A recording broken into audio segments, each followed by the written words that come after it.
Behind the amazing voice of Andrea Bocelli is a life story that most people can't even imagine. To the world, he is a perfect example of grace and talent. A man whose music brings comfort and hope. But not many people know that his path to success wasn't easy at all. It was filled with problems that would have crushed anyone else. His songs may sound easy and smooth, but the journey behind them was shaped by pain, bravery, and never giving up. Bocelli's life shows us that sometimes the most beautiful voices come from people who have faced the toughest battles. Early life and career. Andrea Bocelli has one of those rare stories that seems almost impossible to believe, like a movie. Today, the world knows him as the great singer with a voice that can make anyone cry. But what most people don't remember is that underneath all the fame, the best-selling albums, and the sold-out concerts is a life filled with problems that would have scared everyone else. Bocelli was born on September 22, 1958 in Lajatico, which is a small village in the Tuscany area of Italy. Doctors had already told his parents before he was born that he would have health problems. They had suggested ending the pregnancy, but his mother was very firm that she would not do that. He was born with a birth condition called congenital glaucoma, and this left him with really bad eyesight. But his family gave him lots of love, and he spent his childhood in the Tuscan countryside, where he fell in love with music very quickly. As a kid, Andrea was really interested in sound, like most children.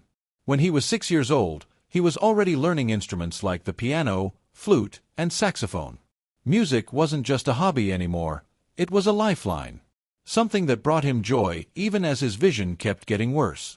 And then something happened that changed his life forever.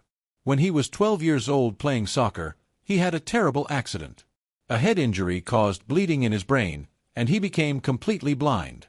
For most people, this would have been the end of their dreams. But for Andrea, it was the beginning of something bigger. Instead of giving up, he worked even harder on his love for music. He went to law school at the University of Pisa, but sang at night in piano bars to make money. These small performances helped him improve his voice and style. And it was on one of those nights that he met his first wife, Enrica Senzotti. His big break came in the early 1990s. Italian rock star Zucchero was looking for someone to record a demo of a song called Miserere. The song was originally meant for Luciano Pavarotti. When Pavarotti heard Bocelli's recording, he was so amazed that he told Zucchero to keep Andrea's voice on the track. That moment opened doors Bocelli had only dreamed of. Soon he was performing at festivals, recording albums, and slowly becoming known around the world. By the mid-1990s, Bocelli was winning global competitions and selling millions of albums. His album Romanza in 1997 had hits like Time to Say Goodbye with Sarah Brightman, which took the world by storm. Over the years, he shared the stage with superstars like Celine Dion and Andrea Grimonelli, singing in some of the world's fanciest concert halls. Despite all the fame, Andrea never held back from talking about the hard times he went through and the personal strength it took to keep going. He once said that music helped him learn how to see beyond darkness. And maybe that's what makes his voice so powerful. It's not just carrying beauty, but also the feeling of survival and strength. His personal life. Andrea Bocelli's personal life has been just as full of ups and downs as his music career. Filled with love, loss, and family moments that shaped who he is today. He met his first wife, Enrica Senzotti, while performing in piano bars at the start of his career. Their romance grew, and they got married on June 27, 1992. Soon after, they had their first child, a son named Amos, who was born on February 22, 1995. Their second son, Matteo, was born on October 8, 1997. But even with the happiness of starting a family, their marriage didn't last. They divorced in 2002, though they stayed close because of their children. During this time, Bocelli also went through a heartbreaking personal loss. On April 30, 2000, his father, Alessandro Bocelli, died. The sadness hit him hard, but his mother reminded him to stay strong and keep his promises. A day later, on May 1, Andrea performed for Pope John Paul II in Rome with his grief still heavy on his heart. Later that summer at his Statue of Liberty concert filmed for PBS, he dedicated the final song Sogno to his father's memory. It was a touching tribute to the man who had supported him from day one. Life did bring Andrea new love, too. In 2002, he met Veronica Berti, who would eventually become not only his wife but also his manager. Their relationship grew stronger, and in September 2011 they announced that they were expecting their first child together. Their daughter Virginia was born on March 21, 2012, and brought fresh joy into Bocelli's life.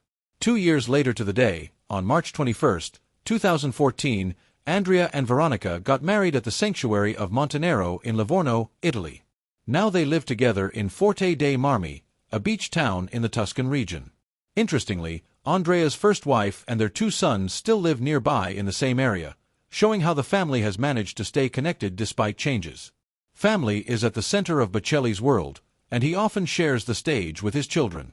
In November 2022, Andrea performed alongside Matteo and Virginia at the Royal Albert Hall during the UK Festival of Remembrance. In November 2023, he performed Hallelujah with Virginia on the BBC's Strictly Come Dancing. In December, Andrea and Matteo teamed up to sing O Holy Night for the special theatrical release Christmas with The Chosen. Holy Night. These were moments that proved to fans that music is really a family thing for the Bocellis. Besides music and family, Andrea is also a big sports fan. He loves Inter Milan, the Italian soccer team. He once shared that when Inter won the Champions League title in 2010, he was so overwhelmed with joy that he cried happy tears. Andrea has been honored in many ways over the years, including having a stretch of beach in Jesolo named after him in 2003. He has a second home in North Miami Beach, but his heart never seems to leave Tuscany, where family, love, and music still fill his life. Teatro del Silenzio. Andrea Bocelli made a special dream come true in his hometown of Lajatico, a small Tuscan town sitting on rolling hills, in 2006. He convinced the local government to build an outdoor theater, the only one of its kind in the world, which is called the Teatro del Silenzio, or the Theater of Silence today. What makes this theater so unique is how it works. For almost the entire year, it stays completely silent. No performances, no concerts, nothing at all. But every summer, usually in July, excitement fills the air when Andrea Bocelli himself comes on stage to put on an amazing one-night event.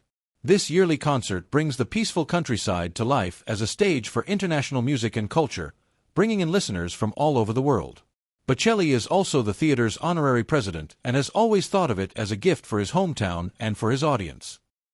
The idea of the Teatro del Silenzio was to create a magical place where nature and art would come together. The outdoor location, surrounded by the beautiful Tuscan scenery, offers a setting that any concert hall could never give. For Bocelli, it's not just a performance. It's coming home, a chance to share his music in the place where he grew up. Since it opened, the Teatro del Silenzio has brought in some of the most incredible names in the music world. Bocelli has even invited fellow opera stars like Placido Domingo and José Carreras, as well as worldwide favorite artists like Sarah Brightman, Katherine Jenkins, Zucchero, Laura Pausini, and Elisa. Other musicians like Lang Lang, Chris Botti, and Kenny G have also joined him on stage, bringing different styles and depth to the show. These guest appearances make each year's performance truly special, giving audiences something new while keeping the focus on Bocelli's amazing voice. The concerts aren't just live events, they're also recorded for those who can't see them in person.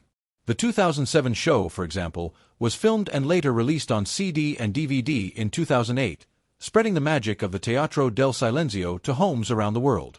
This meant that even people who couldn't travel to Tuscany could experience a piece of the magic.